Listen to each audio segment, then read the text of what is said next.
اس موقع پر پہلے بھی بیان ہوتے تھے جمع ہوتے تھے آنے والے کا انتخاب ہوتا تھا مقامات بلائیں لاکھ روپے ہزار ہوتے تھے سارے لاکھ میں بند ہو گیا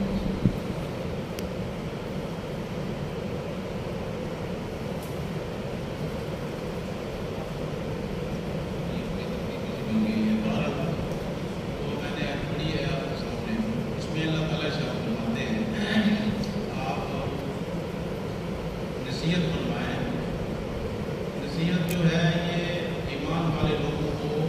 نفع دیتی ہے۔ نصیحت کا مطلب کیا ہوتا ہے؟ کسی کی خیر خواہی کی بات کرنا، کسی کے فائدے کی بات کرنا، کسی کو نفع پہنچانے کی بات کرنا، کسی کو نقصان سے بچانے کی بات کرنا، یہ نصیحت ہے۔ آپ صلی اللہ علیہ وسلم کا ایک ارشاد گرامی ہے الدین والنصیحت، کہ دین نام ہی خیر خواہی کا۔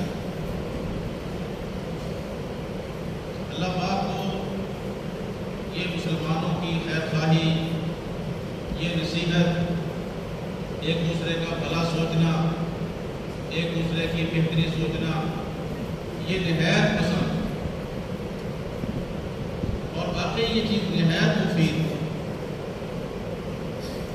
یہ محمد حضرت تھانوی نفر اللہ برکاتہ ارشاد فرماتے ہیں کہ میں اپنے اندر اس بات کی کمی محسوس کرتا ہوں کہ فلاں بات پر میرا عمل نہیں ہے، تو میں اس موضوع پر بات کیا دیتا ہوں، اس موضوع پر عوام کو نصیحت کر دیتا ہوں۔ اس کا فائدہ یہ ہوتا ہے کہ جیسے دوسروں کو اس پر عمل کرنے کی توفیق ہوتی ہے، اس نصیحت کی برکت سے اللہ تعالیٰ مجھے بھی اس پر عمل کرنے کی توفیق عطا فرما دیتے ہیں۔ میں بھی اس نیت سے بیٹھ گیا ہوں، دو باتیں جو مجھ سے پہلے مولانا سے فرمان صاحب نے کہا تھی وہی باتیں ہیں جو کرنے کی ہیں، اسی کو میں دوہرا دیتا ہوں۔ آپ حضرات جو اس مدرسے میں آئے ہیں، یہ آپ حضرات پر اللہ تعالیٰ کا نہایت مدد ہے۔ آپ کو اور ہمیں اس پر اللہ تعالیٰ کا بے انتہا شکر ادا کرنا چاہیے کہ اس نے علم دین حاصل کرنے کے لیے ہمیں اپنے بے شمار بندوں میں سے منتخب کیا۔ اب یہ جو موجودہ مجلس ہے، یہ آپ جانتے ہیں کہ امتحان ہوا، امتحان کے جو نتائج ہیں وہ آج آپ کے سامنے سنائے جائیں گے۔ جن ساتھیوں نے ماشاءاللہ خوب محنت کی ہے، اچھے نمبروں میں پاس ہوئے ہیں، ان کو انعام سے نوازا جائے گا۔ اور کئی ساتھی کہ جنہوں نے محنت نہیں کی، اپنے وقت کو ضائع کیا، ان کا معاملہ بھی سامنے آ جائے۔ اللہ والے فرماتے ہیں کہ اس موجودہ کیفیت کو دیکھ کر ہمیں آخرت کا جو معاملہ ہے اس کو سامنے رکھنا چاہیے کہ جیسے یہاں دنیا میں مجلس قائم ہے، محنت کرنے والوں کو انعامات سے نوازا جا رہا ہے، اور خدا نخواستہ جو بد محنت ہیں ان کا دوسرا معاملہ ہے۔ اسی طریقے سے دنیا میں جو ہم سب لوگ آئے ہوئے ہیں، یہ دنیا بھی ایک دارالامتحان ہے۔ اللہ پاک نے ہم سب کو دنیا میں جو بھیجا ہے وہ اسی مقصد کے لیے، تاکہ دنیا میں رہ کر ہم اپنی آخرت کی کامیابی کو یقینی بنانے کی کوشش کریں، ایمان لائیں، اعمال صالحہ کریں، اچھی زندگی گزاریں،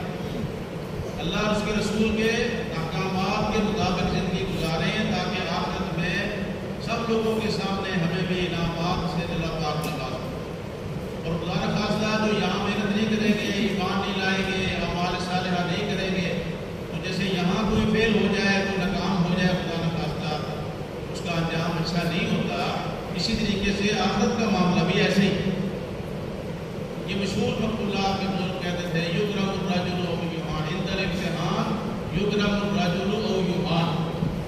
کہ امتحان کے وقت یا تو آدمی کا اکرام کیا جاتا ہے، عزت کی جاتی ہے، انعام دیا جاتا ہے، اگر وہ محنت سے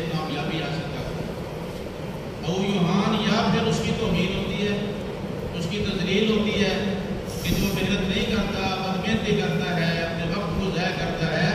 تو ایسے آدمی کے اکرام کے بجائے